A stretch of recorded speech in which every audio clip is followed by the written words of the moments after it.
Hi అండి. Hello! నమస్తే. నేను మీ జర్నలిస్ట్ గోపిని. అయితే రాష్ట్రంలో మరో ఉద్యమానికి ఆహ్, తీవ్రతరం అవుతుంది. వీళ్ళకి సంబంధించి డాక్టర్లకు సంబంధించి ఆంధ్రప్రదేశ్ ప్రాథమిక ఆరోగ్య కేంద్రాల వైద్యుల సంఘం డిమాండ్ మేరకు వాళ్ళు పెద్ద ఎత్తున మొన్న సోమవారం నుంచి కూడా ఆందోళనకు శ్రీకారం చుట్టడం జరిగింది. ప్రధానంగా వాళ్ళ డిమాండ్‌లకి సంబంధించి జీవో నంబర్ 99 ద్వారా కోత విధించినటువంటి బెనిఫిట్స్ వీటన్నిటిని కూడా పునరుద్ధరణ చేయాలి అన్నట్టు కూడా వాళ్ళు డిమాండ్ వ్యక్తం చేస్తున్నారు.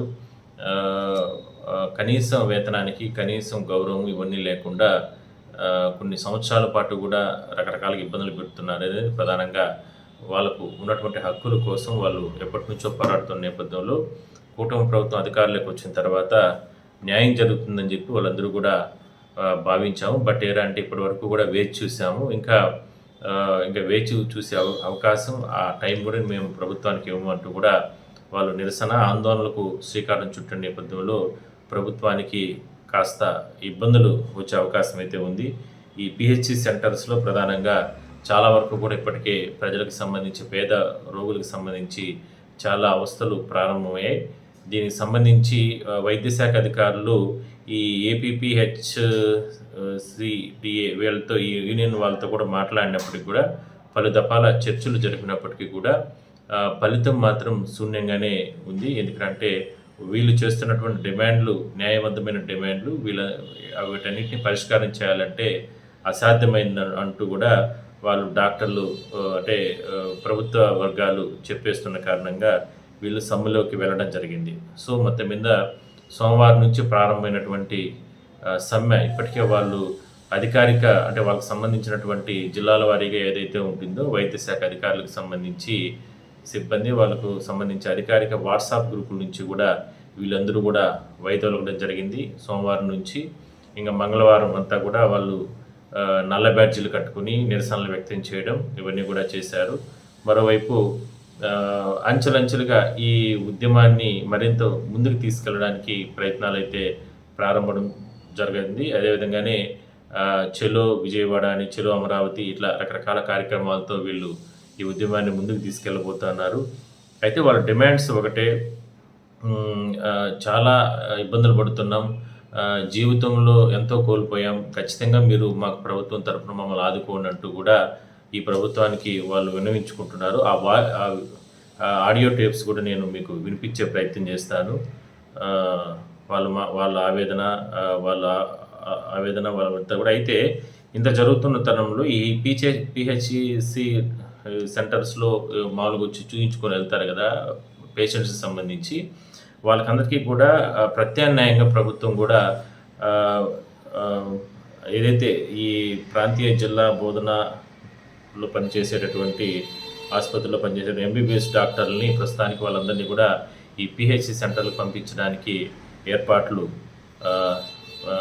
అంటే పత్రికా ప్రకటన కూడా వైద్య శాఖ అధికారులు విడుదల చేయడం జరిగింది. సో మొత్తం మీద వీళ్ళు ఒక్కసారిగా సమ్మెలోకి వెళ్ళిపోవడం, దానికి ప్రత్యామ్నాయంగా ఎంబీబీఎస్ డాక్టర్లని పిహెచ్సి సెంటర్లకు పంపాలని ప్రభుత్వం నిర్ణయం తీసుకోవడంతో ఇది మరింత ఉద్రిక్తతలు దారితీసే అవకాశం అయితే ఉంది.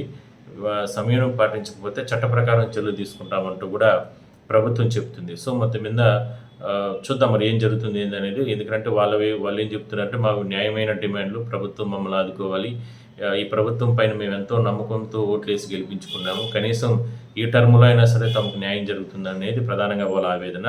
ప్రభుత్వం మాత్రం పక్క రాష్ట్రాలు అంటే అదేవిధంగా ఇతర ప్రాంతాల్లో వీళ్ళ డిమాండ్లకు సంబంధించి సాధ్యాసాధ్యాలు పరిశీలన చేసిన తర్వాతనే దానిపైన ఒక నిర్ణయం తీసుకున్నట్లు చెప్తామంటూ కూడా వాళ్ళు అంటే చెప్తున్నారు. కాబట్టి ఏం జరుగుతుందో మనం చూద్దాం. ఒకసారి ఆ డాక్టర్లకు సంబంధించినటువంటి వాళ్ళు ఆ సమ్మె యూనియన్కి సంబంధించి వాళ్ళు పడుతున్నటువంటి ఆవేదన ఆడియో టేప్ కూడా నేను మీకు వినిపించే ప్రయత్నం చేస్తాను. ఒకసారి చూడండి.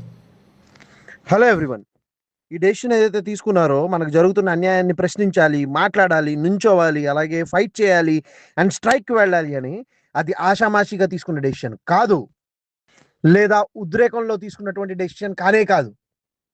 అది లాస్ట్ రిసార్ట్.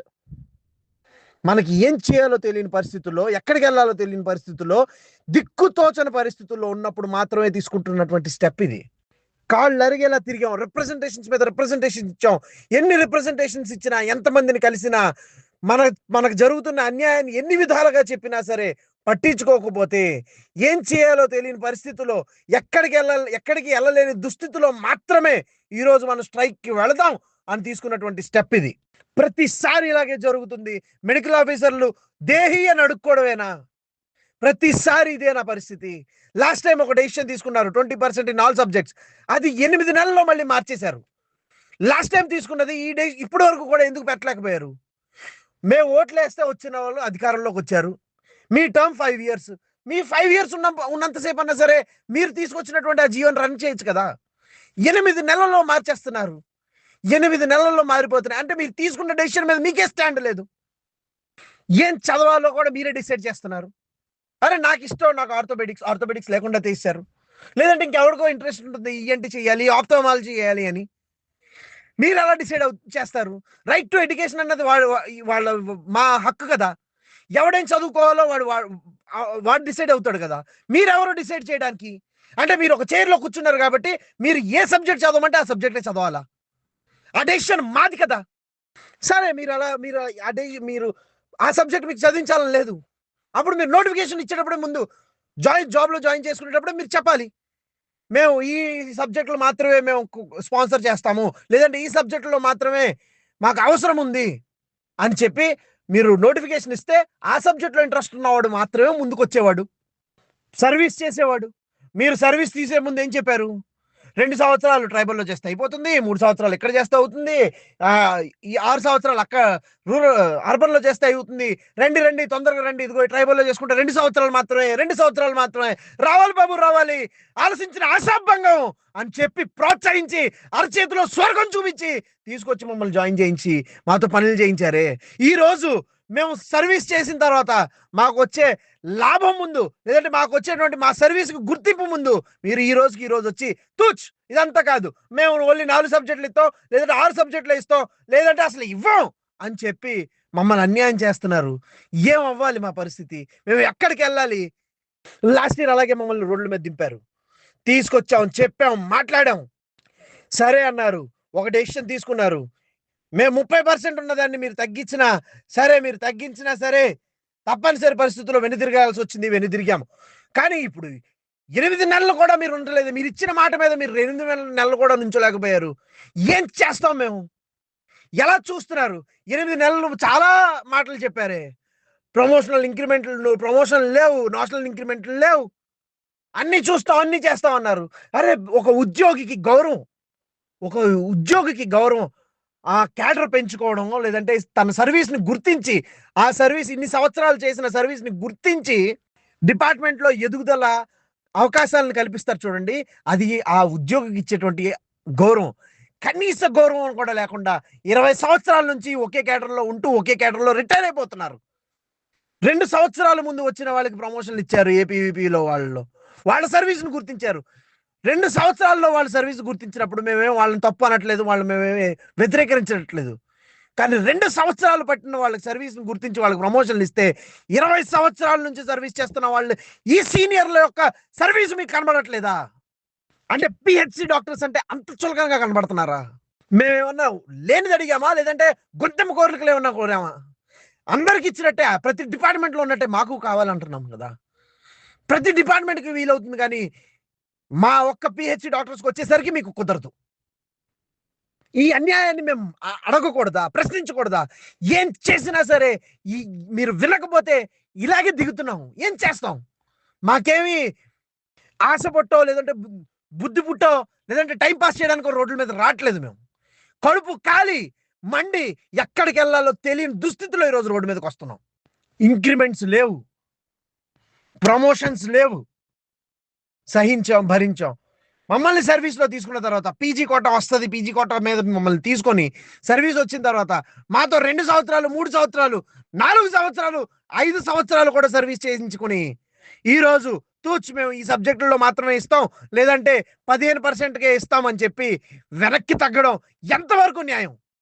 ఇప్పుడు కూడా మేము నోరు విప్పకపోతే, ఇప్పటికి కూడా మేము నుంచోకపోతే, ఇప్పటికీ కూడా జరుగుతున్న ఈ అన్యాయానికి ఎదిరించకపోతే మేము మనుషులమే కాదు, ఈ పరిస్థితి అసలు ఎందుకు వస్తుంది మాకు? ప్రతిసారి మేము అడుక్కోవాల్సిన పరిస్థితి ఎందుకు వస్తుంది? ఒక డెసిషన్ తీసుకున్నప్పుడు మీ టర్మ్ ఉన్నంత వరకు మీరు దాన్ని కంటిన్యూ ఎందుకు చేయలేకపోతున్నారు? ఒక 8 నెలలు, ఒక సంవత్సరం దాటిందే మీరు ఇచ్చిన వాగ్దానాలు ఇప్పుడు వరకు ఒకటి పూర్తవలే. ఒక్క వాగ్దానం కూడా పూర్తవలే. అడగమా? ప్రశ్నించమా? ప్రశ్నిస్తే తప్పెందుకు అవుతుంది? మాకు జరుగుతున్న అన్యాయాన్ని మేము ఎదురిస్తే తప్పెందుకు అవుతుంది? మమ్మల్ని భయపెట్టాలని చూస్తున్నారు. లేదంటే మీ మీద ఏదో చర్యలు తీసుకోవాలి. ఏం తీసుకుంటారు చర్యలు? చర్యలు వద్దు, మా మీద తీసుకోవాల్సిన చర్యలు కాదు. సానుభూతి చూపించండి. మాకు జరుగుతున్న అన్యాయానికి గుర్తించండి. ఆ అన్యాయాన్ని జరగకుండా చూసుకోండి చాలు. చర్యలు తీసుకోవడానికి మీరు అవసరం లేదు. మేము మాట్లాడేది తప్పు అయితే ఖచ్చితంగా తీసుకుందరు కానీ చర్యలు. మీరు చేసింది తప్పు కాబట్టి ఒకవేళ చర్యలు తీసుకోవాల్సి వస్తే ఫస్ట్ మీ మీద మీరు చర్యలు తీసుకోండి. ఆ తర్వాత మా వరకు రండి. ట్రైబల్ అలవెన్సెస్ ఇస్తామన్నారు. కొండల్లో, పుట్టల్లో, రాళ్లల్లో డ్యూటీలు చేశాము. మేము ఏమి తప్పించుకోలేదు, పారిపోలేదు. ఏ పనైనా సరే అర్జెంట్ అర్జెంట్ అర్జెంట్ అర్జెంట్ అలాగే అర్జెన్సీలోనే పనిచేశాం. ప్రజలకు అవసరం వచ్చినప్పుడు ఖచ్చితంగా మేము ముందున్నాం. We stood like a warrior in front of the people. మాకు కష్టం వచ్చినప్పుడు మీరు మాట్లాడకపోతే ఎలా? ఎందుకు తీసుకొస్తున్నారు మాకు ఈ కష్టాలు మా జీవితాల్లోకి? We are here to serve and we will serve the poor and the needy. మాకు పీజీ సీట్ ఇస్తే మీకు వచ్చేది నష్టమే ఉంది, లాభం తప్ప ఏం కనబడుతుంది ఇందులో? మాకు సీట్ ఇస్తే మీకు లాభమే ఉందిగా. ప్రజలకి మెరుగైన వైద్యాన్ని మేము అందించగలం, అందుబాటులో ఉంటాం. స్పెషలిస్ట్ సర్వీస్ అనేవి ప్రతి ఒక్క పేదవాడికి కూడా చేరుకుంటాయి కదా. మరి అలాంటి సర్వీసెస్ పైన, మరి అలాంటి పీజీ కోటం పైన ఎందుకు ఇంత చిన్న చూపు? చేతిలో పెన్ను ఉంది, సంతకాలు చేస్తే జీవితాలు మారిపోతాయని ఇష్టం వచ్చిన జీవోలు తీసుకొచ్చి ఇష్టం వచ్చిన సంతకాలు చేసి మా జీవితాలను తలకిందులు చేయాలని చూస్తున్నారు కదా. అలాంటి వాళ్ళకు కూడా ఎదుగుదల చూపిస్తున్నారు. ఒక చోట నుంచి ఒక చోటకి ప్రమోషన్లు ఇచ్చి వేరే దానిలో తీసుకెళ్తున్నారు. మరి మేమేం తప్పు చేసాం? మాకెందుకు వద్దు ప్రమోషన్స్? మా సర్వీస్ అంటే ఎందుకు అంత చిన్న చూపు మీకు? ఏమైనా సరే ఈసారి వెనక్కి తగ్గేదే లేదు, అసలు వచ్చేదే లేదు. స్పష్టమైన హామీలు ఇచ్చే వరకు మేము నుంచుంటాం, పోరాడతాం. మీరు భయపెట్టాలని చూసినా భయపడేది లేదు, భయపడము కూడా. తప్పు చేసిన వాడు భయపడాలి కానీ అన్యాయం జరుగుతుందని నోరిప్పి మాట్లాడి ఉన్నవాడుగా ఎప్పుడు భయపడకూడదు. 3000 మంది రోడ్డు మీద నుంచుంటాం. ఏం చేస్తారు మీరు? మమ్మల్ని భయపెట్టాలని చూస్తున్నారు. ఏం చేసామని మమ్మల్ని భయపెట్టాలని చూస్తున్నారు? చేయి కలిపి జరుగుతున్న అన్యాయానికి ఖచ్చితంగా అడ్డుగోడలా నుంచుంటున్నాం. మాకు ఈ అన్యాయం జరగకుండా మేము నుంచుంటాం. అందరూ కలుద్దాం, అందరూ కలిసే పోరాడదాం. మనం భయపడుతుంటే మన భయాన్ని వాళ్ళు ఆసరాగా చేసుకొని మనం భయపెట్టి వాళ్ళకి నచ్చిన జీవుల్ని నచ్చినట్టు తీసుకురావడానికి చూస్తున్నారు. మనం ఇంకా భయపడే రోజులు పోయినాయి. ఇంకా మనం భయపడాల్సిన అవసరం లేదు. తప్పు చేసిన వాడు భయపడినప్పుడు ఏ తప్పు చేయని మనం ఎందుకు భయపడాలి? భయపడేది లేదు. తప్పో ఒప్పో ఒక డెసిషన్ తీసుకున్నాం, ముందుకు ఫార్వర్డ్ అవుతున్నాం. ఖచ్చితంగా